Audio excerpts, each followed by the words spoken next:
discussing the issues that make Phoenix a world-class city. Now, On the Issues. Welcome to On the Issues. I'm Phoenix City Councilwoman Thelda Williams. I'm really excited about this episode because it's all about one of my favorite subjects to talk about, animals. Specifically, the domestic variety most of us call family. My first guest, Dr. Stephen Hansen, is the President and CEO of the Arizona Humane Society. Welcome to the show. Thank you for having me, Councilwoman. And I see you brought some friends. Yes, we have a young kitten here looking for a home. And he's having a little trouble Fluffy with the lights. Yes. A little active this morning, but actually doing quite well. Adorable. And is that Fluffy? This one's Fluffy. And Fluffy has been up for adoption. I hear you just told me you think he will be adopted today. Fluffy has an adopter coming in to take him home today, but we have several other dogs just like Fluffy looking for homes. And how many dogs do you think you have right now? We probably have in the neighborhood of 100 dogs. And of all varieties, right? Of all varieties, yep. Small dogs, large dogs, a little bit of everything. And Spayed, neutered, and vaccinated, and ready to be adopted. Ready to, as I well know. Yep. I want to thank you very much for the tour. I was very honored to come over and tour your facility. However, my new family members are a welcome part of our house and household, and came from your facility. So they're adorable, absolutely adorable. So tell us how you go about adopting an animal. Well, you can come and visit either one of our facilities. We have a very educated team that can help you through our facilities to introduce you to our pets, to our dogs and our cats and our critters. And we have a very simplified adoptions process, making it very simple. So we welcome you to come down and visit some of our pets and take one home. And you're having a new program? Specifically, I get a lot of calls about cats.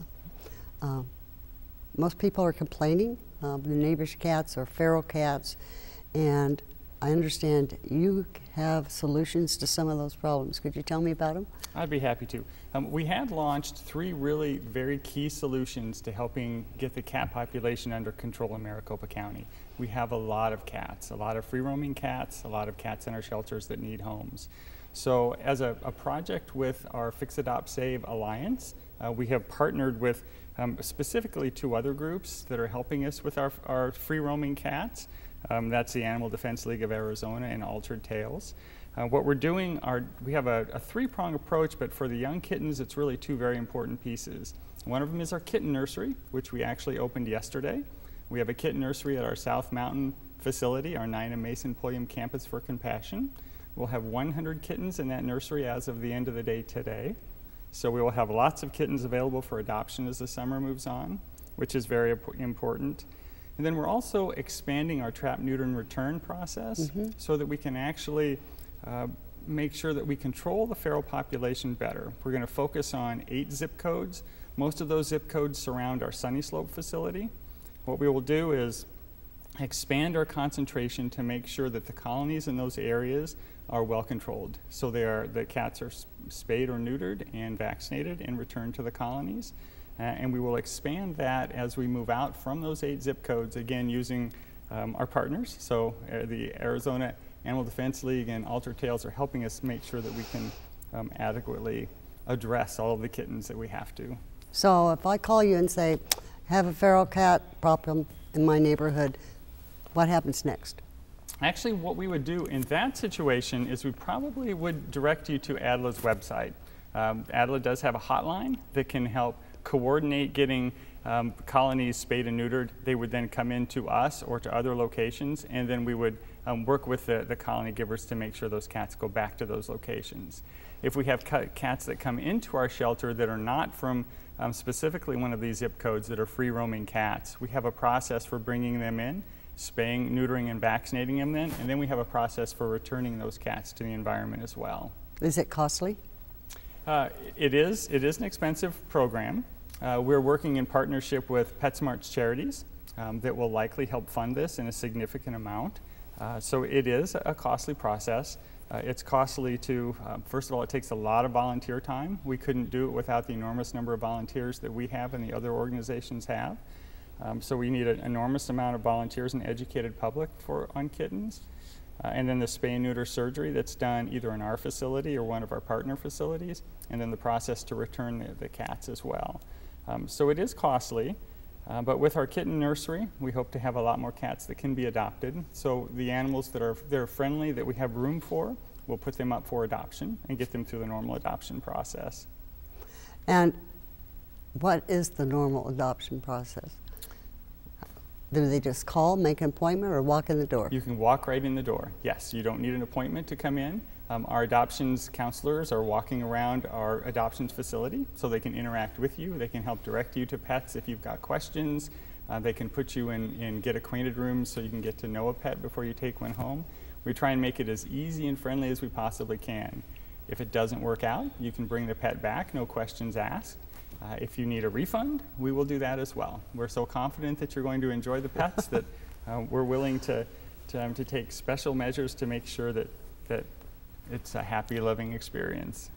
And do you have any other programs that you're very proud of that you'd like to talk about? Sure. We've got, so our third cat program, so we started our kitten nursery I mentioned yesterday, our expanded TNR and our community cat program, which we touched on. The other one is our cat isolation program. So we've doubled our isolation capacity this spring. We have an isolation ward at both our South Mountain and our Sunny Slope facilities. And what that means, it's typically an adult cat. This time of year, we've got more kittens that come down with upper respiratory illness. So they're coughing and sneezing, runny eyes, ulcers in their mouth. They're caused by viruses that can move very quickly through cat colonies. So what we have done is we have constructed, especially the South Mountain one is a new facility, and it's basically a medical ward for sick kittens and adult cats. And they'll spend maybe a week or two in our facility, and then they'll move out to be adopted. Where do you get your funding to pay for all this? We really get it from three routes. But the main route is from donors, from individual donors across the valley. We've got a very generous donor base, and we very much appreciate our donors as well as our volunteers. The second is that there are fees involved with adoptions. And then thirdly, it's from major funders like PetSmart's Charities and the Nine and Mason Pulliam Charitable Trust. They are two very big supporters of Valley Humane Societies and SPCAs. I know you get 2 for 1. Absolutely. We'll send home 4 if anybody would like 4 kittens.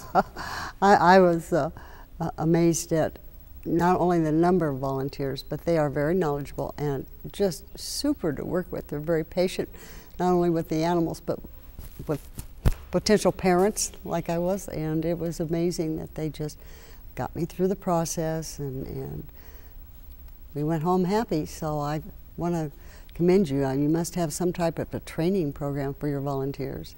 We do. We actually have a very detailed training program. We have a person that manages our volunteers. Sharon Kinsella does an amazing job with our volunteers. Our volunteers put in over 300,000 hours a year. Whoa. So the volunteer force is amazing. And we do appreciate, I know you toured our facility as you mentioned earlier, and ended up next day taking home 2 puppies to your family. So we appreciate that tremendously. I was impressed. You've converted an old building, maybe buildings, and it's somewhat of a maze in there, but I mean, you have the hospital ward, you had surgery room, you had a place where you can go get shot. Oh, once you mentioned about how do you get your shots for your dogs and whatever, and the cost. Yes, and we do have a low-cost vaccine clinic that we run every Friday out of our facility on Dobbins Road at Sunny Slope. We also have low-cost vaccines in spay and neuter that we do also down at our South Mountain facility as well. And these are very busy times. We have a lot of public interaction during those times, so we're very proud of those as well. I know I was there on a Friday morning, and the line was quite long, very early before you opened the door, and it was very impressive, actually. People really care. Yes, they do. It's tremendous. The support in the community is amazing, and we really do appreciate that. But this time of the year, we've got lots of kittens. Kittens is the hot time of the year. It's springtime, time for new litters to arrive, and And how do they bring animals to you? How do you get these animals, I guess? Most of them come in just through our front door. Good Samaritans that are bringing litters of kittens in. We do like to encourage people that find feral cats with kittens in the community to leave them in place. It's best to have the mother kitten go ahead and nurse the kittens until they're old enough to be brought in and spayed and neutered. So the feral cats that have litters, we encourage the Good Samaritans not to bring them in. There are too many kittens in the system right now, and they'll do just fine until they're old enough to be spayed and neutered, and then we'll spay or neuter the mama cat as well and vaccinate her. And we encourage you to give us a call, and we can give you some details on how best to do that. And how old are you talking? Weeks, months? Yes, and ideally a cat should be about 2 pounds, close to 8 weeks before we like to spay or neuter them and vaccinate them and put them in a home. So our kitten nursery usually manages around 4 to 8 week old kittens, the kittens that are in that range where they're starting to eat, but they need a little bit of time to grow. Now our fosters, which are part of our volunteer force, will also take families of kittens. So a mama kitten and her kitten that's still nursing, those are an ideal place for those is really in a foster home, because they require extra care 24 hours a day. I was a foster mother for, 10 days, so, which was great fun. Fantastic, yes. Well, we're about out of time, and I want to thank you very much for coming and encourage everyone. If you need a new family member, you have a variety to choose from, all ages, sizes, kittens, cats, and critters. And critters I saw as well. Different critters there, rabbits and some other animals, and always, of course, the puppies. So, and I want to remind everybody too that how important it is this time of year. Do not leave your animal, your dog or cat, in the car while you run into the store, even if it's for a minute. 1 minute, it can be 160 degrees in that car, and you could kill these precious babies. So very good advice. Never leave a dog or a child in a car. Absolutely. But thank you very much for being here and for the tour, and I wish you great success this summer in your program. All right. Thank you very much, Councilwoman. Welcome. Up next, a true pioneering organization in the fight for the rights of animals. Keep watching On the Issues.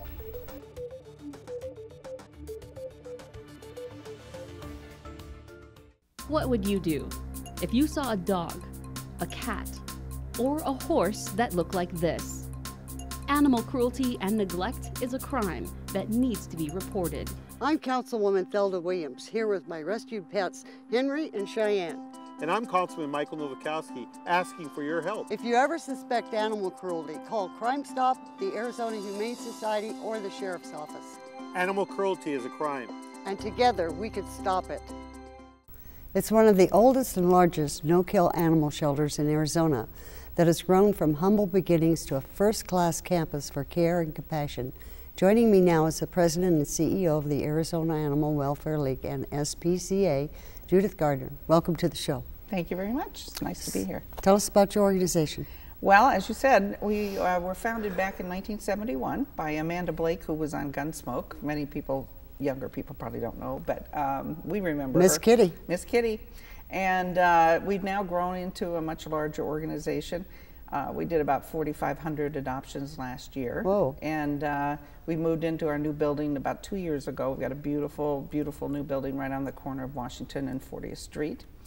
And we do many things. We do, obviously, adoptions. We also have a low-cost medical clinic, veterinary clinic for people, the public, to use. We have a huge education program. We do summer camp programs for kids that are just started this week, actually. We'll have about 500 kids in our camp programs. What do you do in the camp? Oh, they do everything. They have all different ages. One of the most popular ones we're doing now, we just started about 3 years ago, it's called our vet camp. And it's for kids that are 12 to 17, I believe, that are interested in possibly a career in veterinary medicine. So they get to come in and they go over and watch surgeries. We usually lose one, one per group faints, but they get to watch surgeries, they get to talk to the vet, they really get to know all about veterinary medicine. And we've gotten just raves over that program. In fact, we had to produce another program that was a more advanced course because so many people loved it. So lots amazing. of great things for kids. Oh, that's really, I always laugh. I had a nephew and he was about, he was grade school. He was going to be a vet. Loved animals, going to be a vet. At that time we had horses, and one of the horses, I don't know, clipped his hip, got a gash, and he went down, watched the vet, saw the blood, passed out, and that was the end of vet school. Yeah, I think we probably have one of those at summer at least. But it's just a great program, and this, we've just started about 3 months ago. We started to take in animals from the public, which we've never done before. But we've always drawn them from county or from the Humane Society. But we found that by taking them directly in from the public on an appointment-only basis, that we're being able to keep them healthier because they're not going into a population where they might contract something. So rather than have them moved around to 2 or 3 different places, which also causes a lot of stress and behavior issues, we're finding a very, very good program to bring them in directly from the public. But as I say, we're only doing it by appointment only, and it's working out very well. Are there certain conditions? How do you go about that process? Well, we do kind of a very brief medical exam and a very quick behavior assessment. We won't take in a really aggressive, super aggressive dog, but most of them pass those tests. They're just very brief, just to take a look to see what we're getting into. But I'm also president of the Alliance for Companion Animals, and this is an organization in the community that we're very proud of. We work closely together, both Arizona Animal Welfare League, we work with the Arizona Humane Society, we work with Maricopa County, with HALO, and then our 2 spay-neuter organizations, ADLA and Alter Tales. And we have formed a coalition that is working on a 3-year project to really end pet homelessness in Maricopa County. Good for you. So we're so happy and thrilled with, so far we've reduced, just in the first year, we reduced the euthanasia rate by 14%. Terrific. And so we're very, very happy about that. And people can find out about that by going to fixadoptsave.org. And that'll give everybody information on how they can get involved. We need the community to help us. This is a community issue, and we need them to help us. So take the pledge, volunteer, foster, adopt, and donate, and that'll be a huge help to all of us to try to. What was the name again? It's fixadoptsave.org. Okay. And it's a wonderful program. So we need everybody to get involved.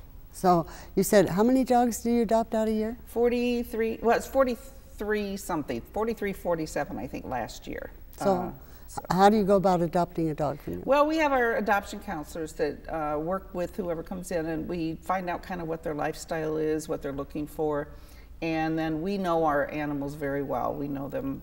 They all have names, they all have personalities, and we really know them. So we will help them select a couple dogs to fit their lifestyle, and then do an introduction. And if they have another dog in the house, we encourage them to bring that dog so we can do a professional dog-to-dog introduction and see how they're going to get along. But one of the other things that we do that's very unique is we're offering after adoption support, which no one else is doing. And what that means is for 30 days, you get free health insurance. You have a hotline, helpline, you can call for both medical and behavior issues. And let's say it's a medical issue that crops up a week after you adopt that we wouldn't have known about. We will work with you with our low-cost clinic, and we will help you bring that animal back in and get it well and let you take it back again. So it's kind of a peace of mind kind of guarantee that we're providing. And on behavior, if there's a behavior issue, as we all know, there always are a few. A few. A few, yeah.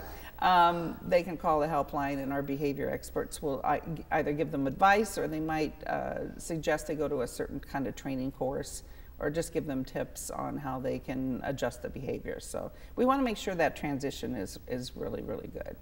What are the ages of the animals? Oh, we have everything. We have everything from, puppies to 8 and 10, 12-year-old dogs sometimes.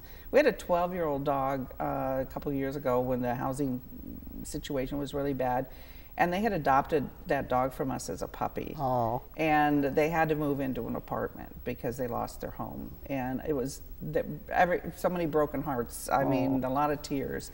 But we promised we'd find that dog a good home, and we did. We found somebody to take it. And So we'll keep an animal until we find them a home, and we find a home for every single one of them. Sometimes it takes a little longer for a few of them, but we always get them a home. It's amazing.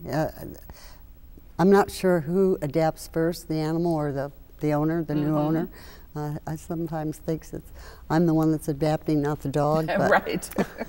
Well, we always say that, and we watch the dogs train their owners, you know, to do what they want to do. I think that's it. And I know mine have me trained, and I'm sure that happens with everybody. I laugh at mine. I swear they can tell time. 8:30 at night is pill time. Yeah.